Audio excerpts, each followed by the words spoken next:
Bienvenue à l'émission La Voix du succès. Alors, notre premier invité aujourd'hui, c'est Roland Bérard, ingénieur de formation, et il vient nous parler de méthode énergétique. C'est les deux mots les plus faciles à comprendre que j'ai trouvés.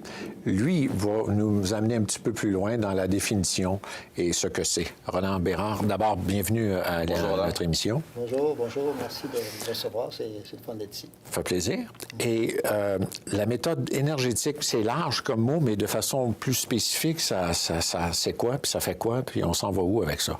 Eh bien, moi, je pratique autant le Reiki que la méthode de Barbara Brennan, mais aujourd'hui, je voudrais plus spécifiquement vous parler de la méthode de Barbara Brennan.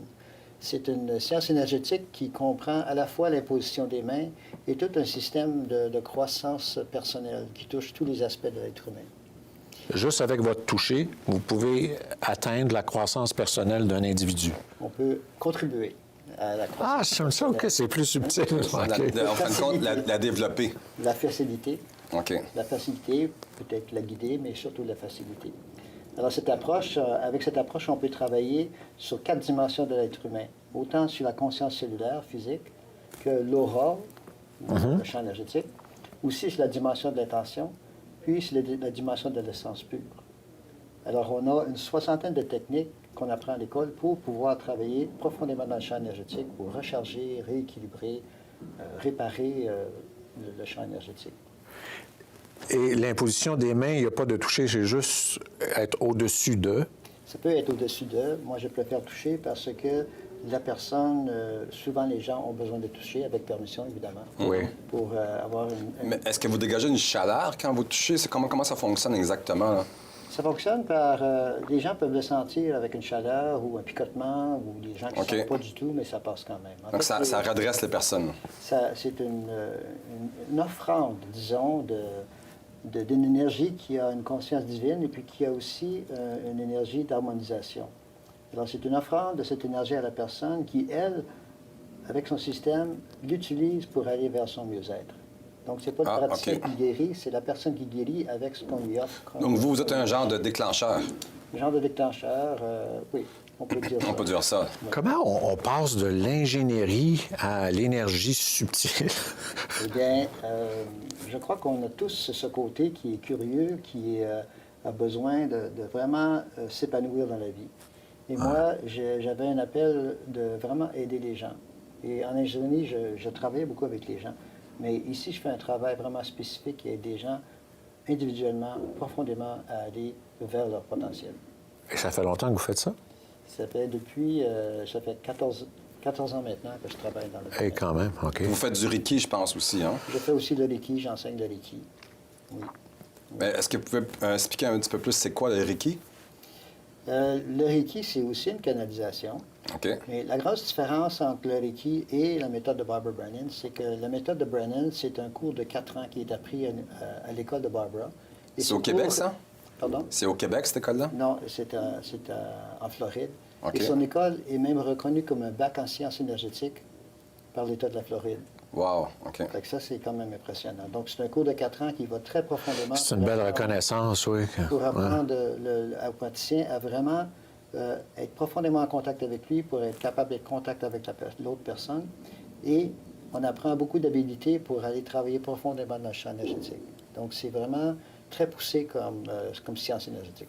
Ça peut prendre combien de consultations avant que quelqu'un puisse en tirer les bienfaits? Ah, ça, c'est la question du jour. Question piège. C'est ça. Bien, pas piège, mais en tout cas... Moi, ce que je suggère aux gens, c'est... parce qu'on ne sait pas, ça dépend de la sévérité, de pourquoi la personne vient voir. Ça dépend de son état. Oui, OK. Oui, Donc, chaque personne, c'est un peu différent. Chaque personne est un peu différente. Alors, moi, est-ce qu'un cancéreux peut aller vous voir quand même? Juste, oui. Les gens qui ont le cancer, alors ça, on les voit plus souvent. Et je travaille avec des gens qui veulent juste se cheminer. Donc, moi, je dis aux gens qui ne savent pas, bien, venez de 4 à 6 fois pour être capable de se donner une chance de développer une relation, parce que c'est beaucoup dans la relation. Ça joue, hein? Aussi de stabiliser le champ énergétique et voir après quels sont les besoins. Stabiliser le champ énergétique. Oui, le champ énergétique. Donc, il n'y a rien qui vous sort des mains, là. Comme un rayon bleu, non? Oui. C'est pas ça? Eh bien, le champ énergétique, selon Barbara, est composé de 7 centres énergétiques qu'on appelle les chakras, puis 7 corps éthériques. Ah, OK. OK. Et puis, En fait, j'avais apporté une photo qu'on peut voir pour montrer les chakras. Mais un chakra, c'est un centre qui va aller chercher le chi qui nous entoure. Puis le métaboliser, puis être capable de le distribuer dans tous les différents canaux, pour aller distribuer dans le corps. Mais un chakra, c'est aussi une porte relationnelle, une porte de conscience avec notre entourage. Comme par exemple, le centre de la gorge, ça gouverne notre expression, la capacité de demander pour ce qu'on a besoin, la capacité de laisser entrer ce qui est nourrissant autour de nous, puis notre sens de soi-même en société. Alors, quand ces chakras-là, ou les corps éthériques, sont déséquilibrés, ça a un impact direct sur l'état d'être de la personne, autant au niveau physique qu'au niveau émotionnel et spirituel. Alors, quand on redresse ça, ça a un impact sur le physique. Donc, on peut déceler, on peut apprendre à lire le champ énergétique et on peut... Mais comment on peut lire un champ énergétique? C'est une question de développer des habiletés qu'on a déjà, de sens commun, de voir, de sentir, d'entendre, à un niveau qui est un peu plus poussé. Et l'école nous permet de développer ces habiletés-là, parce que chacun a des différentes habiletés. Par exemple, mon intuition est très forte, je sens les choses, les émotions des gens, et j'ai d'autres habiletés. En terminant, M. Bérard, vous donnez la formation à quel endroit? Je ne donne pas cette formation-là, parce que la formation peut juste être donnée à l'école. Mais je donne une fin de semaine d'introduction dans mon local à Notre-Dame-de-Grâce. Et je la donne 2 fois par année. Et je vois des gens en individuel et j'intègre tous les autres outils que je suis allé chercher depuis 12 ans pour amener les gens vers leur mieux-être. Votre site Internet, en terminant, c'est? RolandBérard.com. Merci. Voilà. Merci beaucoup. Ça fait plaisir d'être là. Au prochain invité. Notre prochaine invitée à l'émission, elle s'appelle Suzanne Jacob. Elle vient de nous parler d'une approche, d'une technique qui s'appelle la technique Alexander, que je connais depuis longtemps, mais de nom. C'est tout. J'en sais pas plus que ça. Alors, je pars de zéro, tout comme vous. D'abord, bienvenue à l'émission, Suzanne. C'est un plaisir de vous recevoir. De même. Et merci. Et j'ai hâte que vous m'expliquiez c'est quoi la technique Alexander, que j'entends parler depuis tellement longtemps, mais que je ne connais pas vraiment ce que ça fait. C'est bien d'en parler, c'est pour ça que je suis là. Mais oui. Le mieux, c'est d'avoir l'expérience. Qu'est-ce que c'est? C'est une approche tout à fait douce. À quoi on peut s'attendre quand on prend rendez-vous avec un enseignant? Donc, déjà, je dis que c'est une éducation, ou un enseignant de la technique Alexander. Premièrement, on a entendu parler, comme vous, oui. Ou on a lu, et ça répond à... Il y a une résonance par rapport aux besoins que la personne a. Dans un premier temps, je dois dire que la technique Alexander fait partie de la grande famille de l'éducation somatique qui rassemble beaucoup, enfin, quelques Qui vient de la France?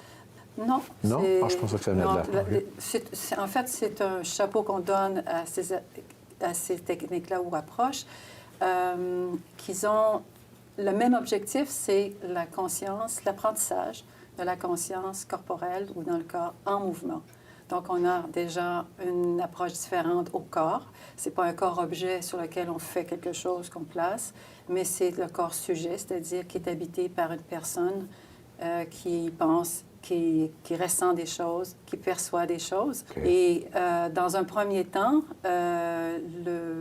l'enseignant, le professeur, va approcher la personne en entier et d'une façon avec des indications tactiles et verbale va amener la personne à être présente à soi. Donc, c'est un apprentissage à être beaucoup plus présente à soi, toujours être dans le présent. Qu'est-ce que je fais habituellement? Les gens ne savent pas ce qu'ils font. Quelqu'un qui va dire « Ah, mais j'ai... » Souvent, on va parler de posture. Donc, posture, on enfonce donc dans ce fauteuil. C'est une attention à soi. Comment je peux maintenant m'asseoir et vous parler et être à l'aise. Et ça semble être le cas. Bien, j'essaie. Voilà. Donc, la personne va apprendre comment elle s'utilise. Elle s'utilise. Elle s'utilise. dans le sens d'utiliser son positionnement, son corps. Oui, on dit s'utilise, c'est use of the self, Yeah, c'est OK. ça. Dans toutes les activités quotidiennes et à répétition. Et les gens c'est rendu des automatismes, c'est vraiment dans le système nerveux. Et par habitude, on va s'écraser. Par habitude, on va avancer, déporter la tête en avant, donc forcer dans le cou. Par habitude, on va bloquer les genoux. Par habitude, voilà. Fait qu'on a vraiment de vilaines habitudes. On en a beaucoup. Ah oui, OK. Mais la bonne nouvelle, c'est qu'on peut en être conscient, choisir. Et en Alexandra, on a cet aspect d'arrêt, de cesser de répondre de cette façon-là. Donc, on a le choix. Et on a le choix de faire autrement. Et c'est là qu'on apprend. Donc, les gens vont apprendre à être vraiment et se libérer des tensions inutiles. En OK, fait, de ce qui oui. est pas... les parasites, là, ce qui nous contraint, ce qui nous rapetisse, ce qui nous diminue. Alors, à la base, le corps sait. À la base, le corps va s'autoréguler. Si on s'enlève du chemin, si on arrête d'intervenir, le corps s'autorégule. C'est nouvelle. Oui, Ouais. oui, tout à fait. Sauf qu'il y a un cheminement, on doit s'attendre à faire un certain cheminement à l'intérieur de soi Oui, absolument. pour laisser place justement Oui. à ça. Oui, il y a cet aspect dont je disais que de tous les aspects de la personne, il y a une prise de conscience, oui, et je peux choisir de me donner cet espace-là, de ne pas répéter ce que je fais habituellement. Est-ce qu'il y a un exemple à me donner Oui. de positionnement? Par exemple, les gens vont souvent bloquer les genoux. Et on sait que les articulations, c'est fait pour être mobile, articulé. Et donc, si les genoux bloquent, souvent le bassin va s'enverser, le dos va se raccourcir. On parle beaucoup du dos, faites attention à votre dos, mais les gens ne savent pas ce que c'est qu'un dos plein qui est en santé. Et ça, c'est en rapport avec les jambes, comment on utilise les jambes. Mais en Alexandra... Comment, là, je suis mal placé, là, comme ça, là? Qu'est-ce que vous en pensez? C'est une question que vous me posez. Bien, c'est sûr que je serais plus à l'aise si j'étais comme ça, placé droit pour que tout circule bien. Mais je suis comme aussi une position comme relax. Aussi, je me sens quand même bien dans ça, mais je sais qu'au niveau de l'articulation, il y a quelque chose. Et de la circulation. Oui. Et là, vous avez... Donc, la réponse est non? Si je réponds bien à votre ça question. pourrait être mieux. Ça pourrait être mieux, OK. Ça pourrait être mieux, mais il y a aussi l'aspect plaisir. Oui. Si c'est plaisant, vous avez dit, je me tiens droit, déjà, c'est pas ça qu'on veut. Oui, parce que ça fait une L'idée tension. de droit, les gens vont aller dans se retenir droit. Alors, c'est Oui. pas tellement de se tenir droit comme enlever ce qui m'empêche d'être dans un alignement, dans une ouverture dans cet OK. espace. J'aime bien. Et c'est OK. cette espèce d'arrêt-là, d'enlever tout ce qui m'empêche d'être libre. Alors, si pour quelques instants, j'ai envie de me croiser la jambe, Ça va? mais il y a un rapport autre que je vais savoir, que je vais considérer, que je vais ressentir. C'est là que le travail se fait à long terme. Cette formation-là qui est donnée, ça peut prendre combien de temps pour arriver à une finalité de perfection? C'est une conscience. Alors, c'est un processus, hein? C'est OK. selon chaque personne. Mais c'est pas après une leçon que... J'imagine bien. Voilà. J'imagine bien. Et c'est tout... En fait, si on s'occupe du corps, on s'occupe aussi de l'esprit. Parce que la structure corporelle va refléter la structure de la pensée. Donc, Ouais, le corps qui s'abandonne. En terminant, où est-ce qu'on peut vous trouver? Téléphone, alors 450-224-8809. Merci beaucoup, Suzanne Ça me fait Jacob. plaisir. J'en sais beaucoup plus maintenant sur la technique Alexandra. La pratique Parfait. vous en dira plus.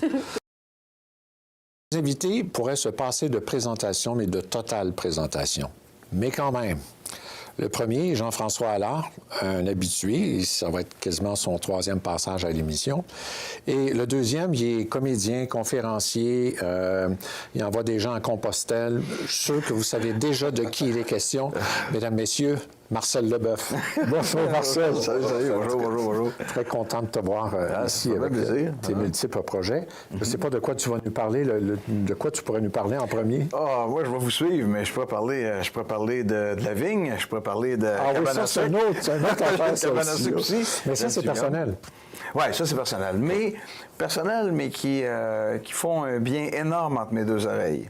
Ouais. Ça doit. Puis que c'est tangible aussi. Parce que le métier de comédien, oui, c'est sûr que si tu fais une télésérie ou un film, ça reste, tu peux le revisionner tout ça, mais il en demeure pour moi que c'est au moment où tu as fait ces choses-là que l'émotion est arrivée à ce moment-là. Mais après, il n'y a plus rien de tangible. Au théâtre, d'un coup que la pièce est finie, elle est finie, tu sais. Alors qu'une corde de bois de chauffage, quand tu as fait, elle est là. Quand je chauffe avec, elle est là. Si, moi, j'ai un jardin bio. Je me suis fait un immense jardin. Fait que quand je travaille dans mon jardin, mon vignoble, c'est pareil. Au Mont-Saint-Hilaire. Moi, j'habite au Mont-Saint-Hilaire. OK. Fait que, tu sais, j'ai besoin de... Du bonheur réel. Oui, j'ai besoin de la terre aussi. Ouais. On a un autre aussi qui voyage beaucoup, Jean-François. Oui, tu vas nous parler pas du bonheur réel, mais du réel bonheur. C'est intimement lié, puis je suis content d'entendre M. Leboeuf parler de ça, de prendre du temps pour soi. T'sais. On parle d'un individu qui est pas mal occupé dans la vie.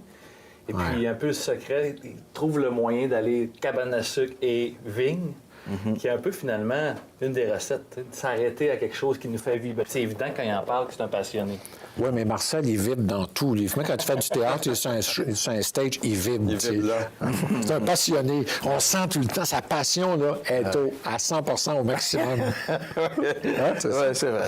Et donc, prendre des temps d'arrêter. Je suis certain que vous prenez. Ben, il faut. temps. J'ai pas le choix. Tu peux pas tout le temps être Sur l'adrénaline. sur le Ah, go mais comme tu ça. peux pas faire C'est ça. impossible, c'est impossible. À un moment donné, Quand elle ne se plus, là. ouais, puis pas juste ça, tu te retournes puis il n'y a plus personne derrière de toi, là, parce que faut que tu mettes du monde avec toi là, dans ça aussi. Il faut que les gens, faut que tu les impliques, faut que, tu sais.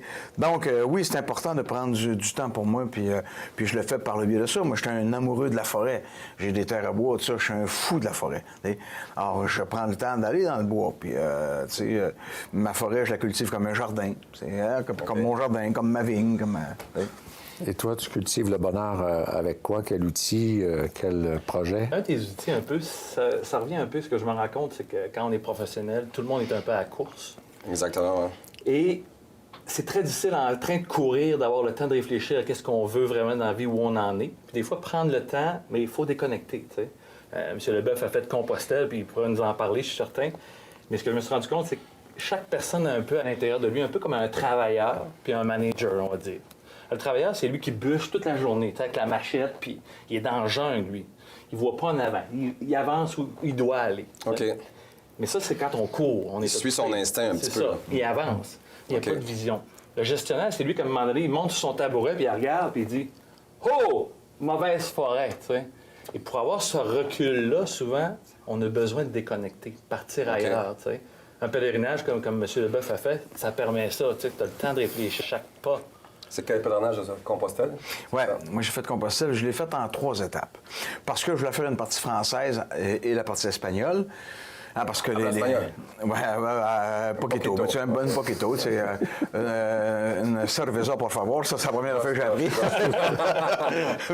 Si je mets de Compostelle, c'est la première fois que tu apprends. Tu demandes une bière après ça. Ah, je pensais que c'était du vin. Ah, mais le vin aussi, tu sais. T'as pas besoin, quand tu marches 25-30 km par jour, là, t'as pas besoin de la bière ailleurs. d'en Non, prendre c'est vrai. beaucoup pour faire un beau dodo. Oui, il faut quand même s'entraîner un peu pour faire ces choses-là. Tu sais. Ouais, ça doit. Mais le but premier, c'était justement de me ressourcer. Puis la vie avait fait, moi, en 2000, pendant 1 an, le téléphone a pu sonner pour moi comme comédien. Puis moi, je suis un workaholic, puis j'avais travaillé beaucoup les 25 premières années de ma vie de comédien. Là, tout à coup, en 2000, paf! Le téléphone ne sonne plus. Il se passe plus rien. Comme beaucoup de comédiens, d'ailleurs. Comme beaucoup de comédiens. Et là, ça a fait, OK, ça, c'est comme si la vie m'a fait un immense cadeau. Là, la vie, elle m'a dit, tu vas te rencontrer, mon petit homme. OK. Tu t'es jamais rencontré, tu vas te rencontrer. Puis comment tu vas faire ça? Tu vas aller marcher Compostelle. Fait que c'est comme ça que je me suis retrouvé sur le chemin. Je l'ai fait en 3 étapes, donc, pour être capable de faire une partie française. Je suis parti du Puy-en-Velay, dans la région de la Haute-Loire. J'ai fait 1 mois en 2001 de marche, 1 mois en 2003, puis 1 mois en 2005. Et je repartais toujours d'où j'étais arrêté. OK. Et puis, je me suis rendu comme ça jusqu'à Saint-Jacques-de-Compostelle. Et c'était une vraie belle rencontre avec moi-même, puis avec d'autres personnes aussi, bien évidemment. Mais c'était nécessaire. Moi, ça m'est arrivé à 47 ans. Il y en a d'autres, ça leur arrive à 16 ans. Il y en a qui ça leur arrive à 80. Il n'y a pas d'âge pour ça. Ce qu'il faut se souhaiter dans la vie, c'est qu'un jour, ça nous arrive de se rencontrer soi-même. Ouais. C'est important d'avoir son bonheur, comme on dit. Ouais. Puis des fois, c'est la vie qui nous apporte ça. Mais on peut aussi le faire volontairement si on réalise qu'à un moment donné, on a besoin de cette pause-là. Mais OK. quand on fait ça, c'est très épeurant aussi. Donc, c'est Oui. important de prendre des pauses. On est très habitué à notre sécurité, puis là, les peurs viennent, puis je pense Ah que oui. vous les connaissez aussi. Ah oui, là. l'insécurité. Ben, je l'ai choisi, moi, le métier, pour être insécure. Je veux dire, C'est vrai que je sais le jamais comédien, ouais. Ben, je sais jamais de quoi demain va être fait, là, moi. Tu sais, fait que, ne sachant pas ça, il a fallu que j'apprivoise ça parce que ça parlait de ça, mais j'étais insécure. Fait qu'il a fallu que je l'apprivoise, ça. Tu sais. Puis, ben. Mais même encore aujourd'hui? Ah ben, plus que jamais. Ouais. Mais par contre, je réussis à me calmer. Et ma marge à Compostelle est extraordinaire pour ça. Parce que là, tu vois, je suis rendu à 38 ans de carrière. Sur 38 ans de carrière, c'est sûr que ça fait ça. Il n'y a pas longtemps, j'ai parlé avec Janine Souto qui a 77 ans de carrière. Bien, Janine, c'est sûr qu'en 77 ans, ça fait ça. Puis qu'est-ce qui fait que tout à coup, tu es là, puis tout à coup, tu es là? Les raisons pourquoi tu te retrouves là sont toutes bonnes, sont toutes pas bonnes. Il n'y en a pas nécessairement. Des fois, quand tu files pas, tu peux imaginer pas un complot, mais que le monde est debout, qu'ils ne veulent plus, puis alors que ça n'a rien à voir. Là, tout à coup, comme je te disais tantôt, quelqu'un va me redécouvrir. Ça fait 4 ans que je n'ai pas fait de TV, moi. Là, à un moment donné, quelqu'un va me redécouvrir. Bon, regarde, c'est ça. Mais les téléspectateurs, en général, eux autres, ils aiment ça de voir. Souvent, le monde, ils me croisent, puis ça arrive à tous les jours. Hey, ça fait longtemps qu'on ne vous a pas vu à la TV. C'est pas ce monde-là qui engage, que si tu veux, je te dis. Ça fait que bon, c'est comme ça. Mais c'est pas grave. Moi, je ma vie, puis tu sais, j'ai un plan. Mon plan A, c'est d'être comédien.